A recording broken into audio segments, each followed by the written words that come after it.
Hey guys, welcome to the Touchdown Table. I'm Ryan, that's Tyler, that's Jordan. And hard to believe we're already at the halfway mark of the NFL year, about.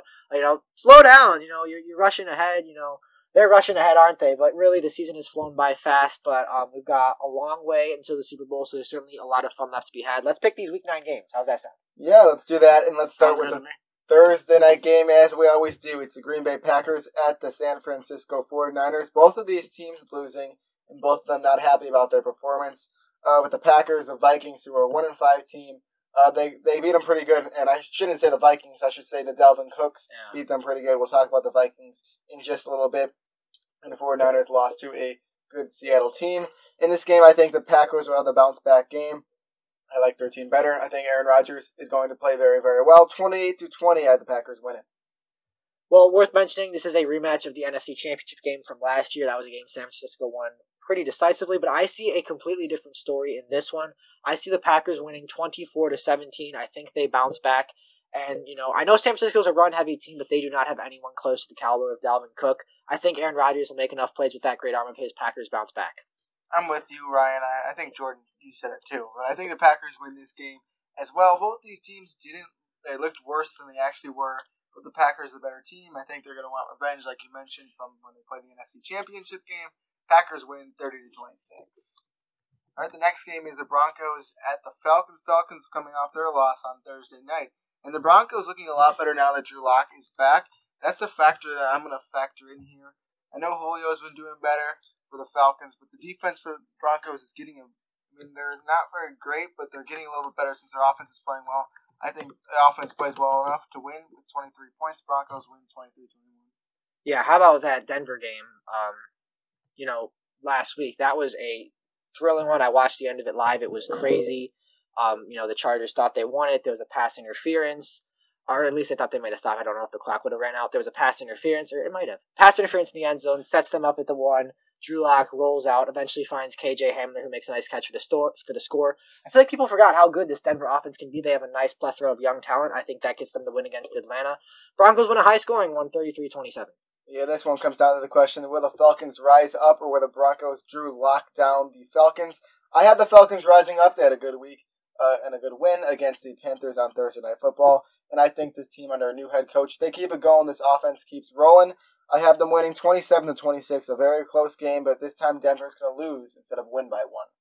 Next game is the Seattle Seahawks at the Buffalo Bills. If you told me this matchup week 1 or week 2 or week 3, I would say, wow, this could be very, very good. That's when Josh Allen was playing phenomenal. He hasn't played as well as he had in the past. Of course, Russell Wilson on the other side.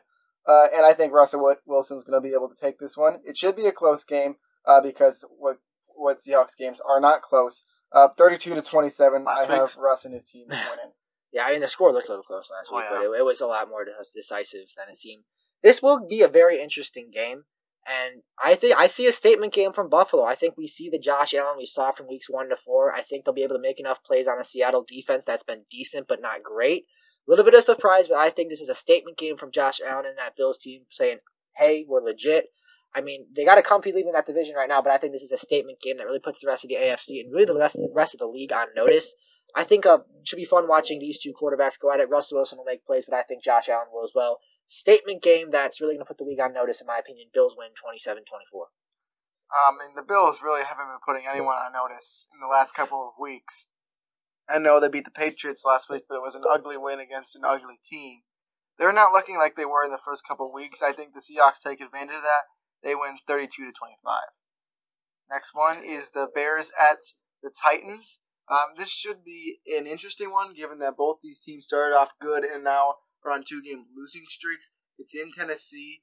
I think they have a better offense. I know that, and the defense is good as well in Tennessee. I think that's good enough for them to beat the struggling Bears 24-19. This is an interesting one because the teams are both on little skids, as you mentioned. If you want to beat the Titans, what you have to do, get up early, take Derrick Henry somewhat out of the game, make them have to throw because he's their best player, Henry, that is. So if you take him at least somewhat out of the game, you increase your chances of winning. We saw Pittsburgh do it. We saw the Bengals do it. But will the Bears be able to do it? I don't know. I just don't trust that offense. I think it'll be like what we saw last week. I think the defense will keep them in it, but I just don't trust that offense. I think there's solid names on that offense. Allen Robinson is good. I don't think David Montgomery is as bad as people are saying he is. But the offensive line and the quarterback play just they're not cutting it right now. So I think the Titans will win 23-20, but I will be rooting for the Bears as the Titans are in my team's division. Yeah, and I talked about earlier with the Falcons rise up or the Broncos drew lockdown. Well, this is Tighten up versus Bear down. And I'm going up, down. I think Morgan Wallen. Yeah, it's in Tennessee too. Makes sense. Yeah, true. Nashville. So home of country music right there. I have the Bears bearing down because why would I not? And I gave them the score that they just lost by last week to the Saints, 26-23. The Bears will win this one, though. Next game is the Baltimore Ravens at the Indianapolis Colts. And both of these teams, well, not both of these teams, one of these teams coming off a depressing loss to a good AFC North matchup, I should say, in the Ravens losing to the Steelers, and then the Colts just ripped through the Lions. And I have the Ravens winning this game. It should be very close. It should be a good AFC matchup. Ryan wants no team to win this game. However, I have the Ravens winning 28-24. Well, this is an interesting one because the Colts really surprised me. I picked them to win last week, but they surprised me with the points that they put up and the way Phillip Rivers looked in that game. Just reading off his stats real quick: 23-33, 262 yards, 3 touchdowns, no picks.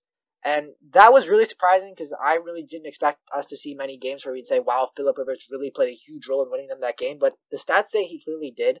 So I'm going to give the Colts an upset win at home over Baltimore. I think the Ravens lose 2 in a row. And I think the Colts, hey, I doubted them, but if they won, and I'm going to give them some credit, and you've earned my respect, Indianapolis, a little bit, so I'm going to give you this pick. I think you're going to pull off the upset against Baltimore at home.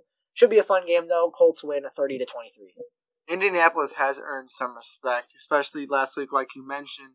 But the Ravens have also earned plenty of respect, too. Their only losses are to the Chiefs, and now what we saw last week against the undefeated Steelers. So, I mean, they're losing to good teams. The Colts are definitely one of the top teams in the AFC. I mean, just look at the standings. They're near there. But I think the Ravens get this one. They win it 34-31. So a good game, though. Next one is the Panthers at the Chiefs. Thank you, Chiefs, for winning. I'm wearing my shirt, by the way. Thank God. I said if the Chiefs lost to the Jets last week, I would not wear my shirt for this video. But they destroyed them, so we're all good. We would have lost a lot of subscribers. Yes. So with that, I have to reward them for winning. So I will do that. I'll have them beating the Panthers 33-24. Panthers are a fun young team, and they might be getting CMC back for this game, but the Chiefs just have too much talent. I think the Chiefs are at a different level.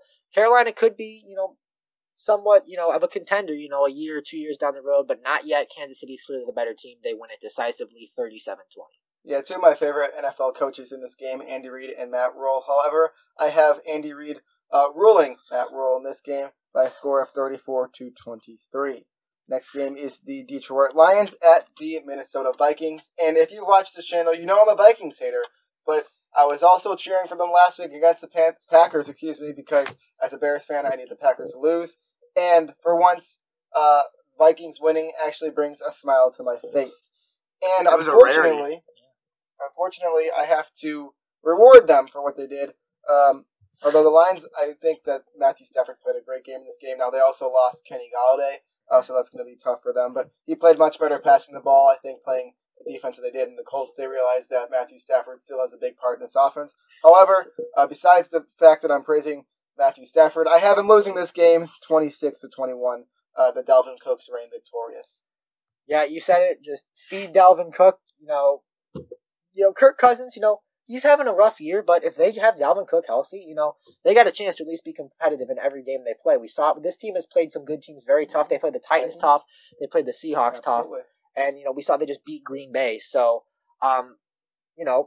they can be a team, I'm not saying they're going to make the playoffs, but they might win some games that people don't expect down the stretch because as long as you have Dalvin, just feed him. He might be the best running back in the league. Vikings win again, 31-21 over Detroit. Sorry, before Tyler goes, they showed a graphic in that game of 1 in 5 teams that went to make the playoffs. I think there were 3 of them, so maybe the Vikings. The Colts in 2018, the Chiefs in 2015, and then some team a long time ago. Yeah.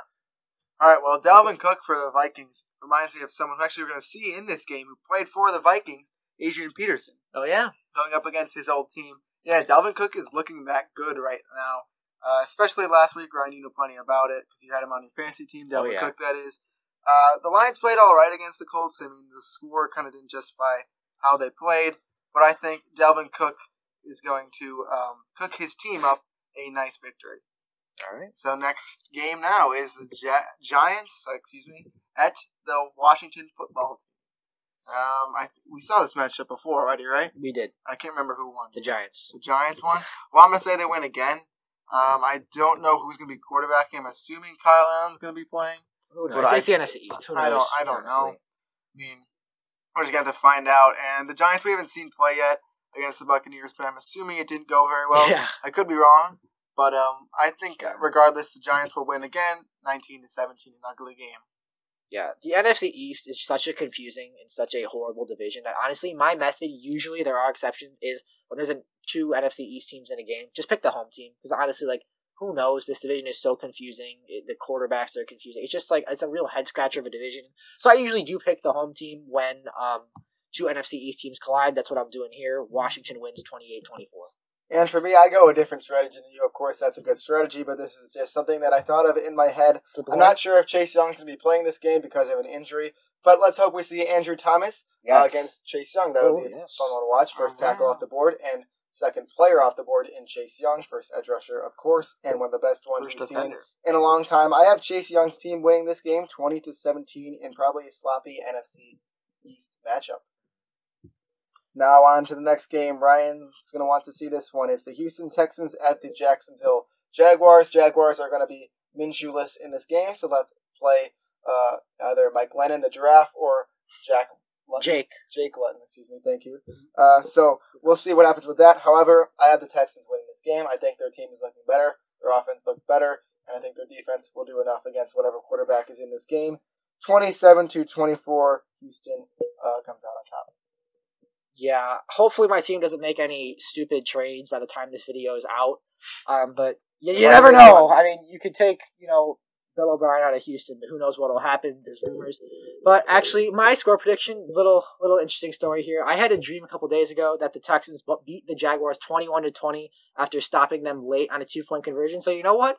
Let's manifest my dream into reality. I think the Texans win 21-20 and stop Jacksonville on a late 2-point conversion. They did it last year. Why don't they do it this year? Texans win 21-20. Maybe I am a dream prophet. I think it would be fair to say he did not get it if that happened. Yeah, I said that because there was a video of Ryan during the game last year saying he did not get it. He didn't get it. He didn't get it against the Jaguars. Yeah, maybe. Hopefully I can manifest that dream into reality. But we'll see. He had his dream journal open. I wonder what else was in there. I'm sure some interesting stuff. But I'll keep mine short. I think with Gardner Minshew not playing, Deshaun Watson is due. Deshaun Watson's team are due for a win in Duval County. Texans win 30-24. Next game is the Raiders at the Chargers. Raiders coming off a low-scoring win against the Browns. I mean, they played all right. The defense actually stepped up. I know Odell didn't play for the Browns, but the defense looked a lot better. And the Chargers coming off another tough loss. It seems to be a recurring story for this Chargers team. They continue to get themselves in the game and then lose at the last moment. It's like we saw against the Broncos. I think we see the same thing happen here. The Raiders win 32-31 in a real close game. Yeah, the Chargers have kind of been the new Falcons, really, or I should say the other Falcons, because even though the Falcons held one lead, calm down. But yeah, very kind of consistent trend of heartbreaking losses for the Chargers. We saw it last week against Denver, but I think they'll come out on top. Justin Herbert's playing well, so they're bound to win some games here down the stretch in the second half of the year. Should be a fun AFC West battle. Derek Carr's had his good games. Justin Herbert's had a good game. Really, every game he's played. Has he had a bad game yet? I don't think so. He's made some throws that he shouldn't make. Well, yeah, he's a human being, but I mean, overall, he's done really good. There's just been some costly plays with him. Yes. He'll play great, but then make one bad play, and that's all. So yeah, the defense couldn't, get that stop for Justin at the end of the Denver game. I think they'll hold up enough, and Herbert will just continue to, be the front runner for Offensive Rookie of the Year. Chargers win 34-27. I don't know. With Joe Burrow's coming back in that, but it's kind of safe for a later time. They're on bye this week, so. Well, this just in, Justin Herbert is playing out of his mind right now. I love the Raiders. They've been playing good, and they had a good win against the Browns. The Browns are also going to be on bye this week, so we won't be talking about them, but tough game for them in Baker Mayfield. And so I have the Chargers winning this one. I think Justin's able to pull it out in the end. And I have a score of 32-30. The Chargers will win this game. Next game is the Pittsburgh Steelers at the Dallas Cowboys. And the Steelers only undefeated team in the NFL right now. And not sure on the status of the Cowboys because we're making this video at halftime of the Sunday night game. But regardless what quarterback is in or the circumstances, Steelers are playing very, very well right now, 28-17. Really a no-brainer for me. Let's hope the Cowboys don't lose and I don't look like an idiot. But I had the Steelers winning this game 28-17. I think I already said it. But I don't think you got to worry about looking like an idiot. You do that plenty well already. Oh, wow. Sorry. I shouldn't have said that. Denzel Mims. Yeah, I mean, that was too far. I apologize for that, but I just figured I'd throw in a roast for no reason. Okay, oh, yeah, he's done. Do you want me to make your picks for you for the rest of the video? Oh boy. Ryan, do you want to just go make your Yeah, picks? I don't know what I don't know what's going on. But anyway, if Jordan will ever get back on set, I have the Steelers winning 34-17. They're the only undefeated team for a reason. They have a nice group of receivers. The offensive line is holding up. Big Ben, playing solid. And the defense, I don't even need to say it. You know what that pass rush could do, even against a decent offensive line, like Dallas. No matter what the situation is for the Cowboys by this game, Pittsburgh wins this one decisively 34-17. This to me seems like an old-time matchup. Oh, I don't yeah. know, just the Steelers and the Cowboys. Oh, for sure. Two teams, a lot of history. Very fun matchup to think about, unless you think of how bad this Dallas Cowboys team has been. So let's not do that and assume this is going to be a fun game to watch. But I think the Steelers are going to win. Like Jordan said, could be a no-brainer. But I'm picking the Steelers to win 31-20. Next one is the Dolphins at the Cardinals. Well, let's just say for Tua, he got a win, but it wasn't pretty for himself. The defense really helped him out in that win. I've been picking against the Dolphins the past couple of weeks. They can continue to prove me wrong. And you know what? I'm going to pick the Dolphins this week. Against the Cardinals, who I know their last appearance beat the Seattle Seahawks.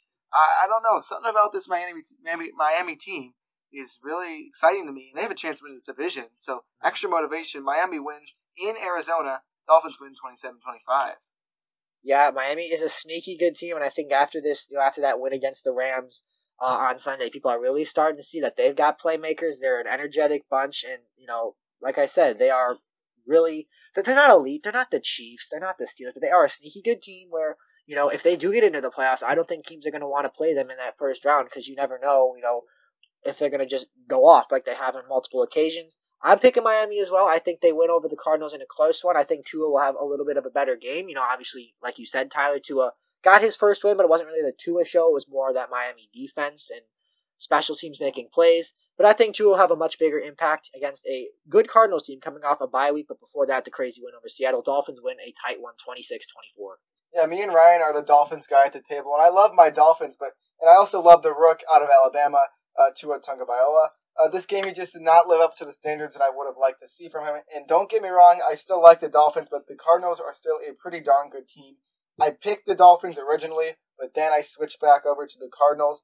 I hope the Dolphins win this game. I hope Tua plays better. I hope they become more rounded on all parts of the ball, offense, defense, and special teams. But I have the Cardinals winning this one 27-23. Now on to a very fun Sunday night matchup in the NFC South. It is the New Orleans Saints at the Tampa Bay Buccaneers. This could have big implications on the division. They met in week 1, was it, right? Yeah. Week 1, and the Saints won that game. And I have that repeating again, 35-31. I think their offense gets better. Hopefully we see Michael Thomas back out there, and if we do, I think that can make a drastic change to this New Orleans team. Also, Emmanuel Sanders can come back as well, so we'll see what happens with that. Is he on COVID list? Is that what he is right now? So hopefully he'll be able to come back. Like I said, 35-31. Yeah, I think when it's all said and done, I think New Orleans will win this division, but I think Tampa Bay is certainly good enough to force a season split with this New Orleans team. They lost to him week 1 in a high-scoring back-and-forth game. I think it'll be the same way, but I think Tampa comes out on top. We'll see probably, you never know with him, you'll see AB's debut in Tampa, probably, unless there's he might pull a Javon Wims. Oh, yeah, don't do that. We'll talk about that later. I did see it, though, of course. So, yeah, Antonio Brown, those receivers in Tampa are just really good. They've probably got the best top 4 receiving unit in the league for sure. A lot of depth at that position. Tom Brady's going to do his thing. Drew Brees is going to do his thing. Back and forth with the Bucs come out on top. And like I said, force a split with the Saints and win this game 38-36. We had to sit through the NFC East Sunday matchup last week. So we're going to get rewarded for that this week with a fun matchup between the Saints and the Bucs. Like you guys mentioned, this is going to be a fun game like I just said. I think the Buccaneers get it done at home, though. Just by a small margin, the Buccaneers win 30-27. I'm really excited for this one. This one I'm really not too excited for. It's a Monday night matchup. It's the Patriots and the Jets. I feel like we've seen the Jets already 3 times on prime time. Has it really been that much? I don't know. Well, there was the Jets Broncos Thursday night football. There's the Jets Dolphins. Jets Dolphins, right? Oh yeah, wait. Oh yeah. And then now Thursday night as well, right? Was it? This is bothering me now. Keep talking. I'm gonna look it up. But, this is bothering me. Anyways, we've seen the Jets too many times. I don't need to see them. And the Patriots looking ugly too. None of these teams look like they're gonna make the playoffs. But I'm gonna pick the Patriots to win just because the Jets are absolute hot garbage. So Patriots win 25-21. It was the Dolphins and the Jags on Thursday night football. Oh, okay. Yeah. But I mean, back to the picking the games now. The Jets are winless, and everyone knows that they're the worst team in the league right now. There's all the tanking rumors and the Trevor Lawrence stuff that you're hearing about. But let's not forget, New England is on a 4-game skid. Their offense has not been playing great. Cam Newton is struggling. This is not the team that we saw win Super Bowls, just a few years ago, and then obviously with the dynasty and all that. This is going to be an ugly one, and I think it'll be close, but I think New England gets a late score and wins this just ugly game. It just, when you look at it, you go like, I don't know, get this away from me. But the Patriots will find a way to end their skid against let's just say, a tanking Jets team for all intents and purposes, 21-10. Pats get back on track. Yeah, I've come up with a new fight chant, I guess you could say, for the New York Jets, and that's JETS, junk, junk, junk. JETS, let's get Trev. I thought that's what you were going to take. No, it's not, Maybe but that's also very true as well. I had them losing this game as they have done every other game this year, 24-17. The struggling Patriots finally get a win against a lousy opponent in their division. And we end this video with that Jets. Well, we got to go through the outro first. Obviously. Well, no surprise, at the end of the video, we all picked the Jets to lose. But thank you guys for watching this video. Make sure to like this video, subscribe to our channel, hit the notification bell to be notified every time we post a video. Comment your opinions down below about our game picks as well as whatever your game picks are. Okay. We'd love for you guys to do that. We haven't seen that very much this year, so we'd appreciate it if you went down there. Right now, if you're still watching this video, go down in the comments and leave a prediction for your favorite team. Something like that. We'd love to hear your opinion on that. Love to watch it. Yes. And I had one more. The podcast, yes. Make sure to go look at our podcasts anywhere you can find podcasts where we just we'll talk about some of these games. 2 weeks from now, we'll talk about last week's games in our most recent podcast that comes out the day that this video comes out. So very fun stuff there. And with all that, we'll see you guys later. See ya.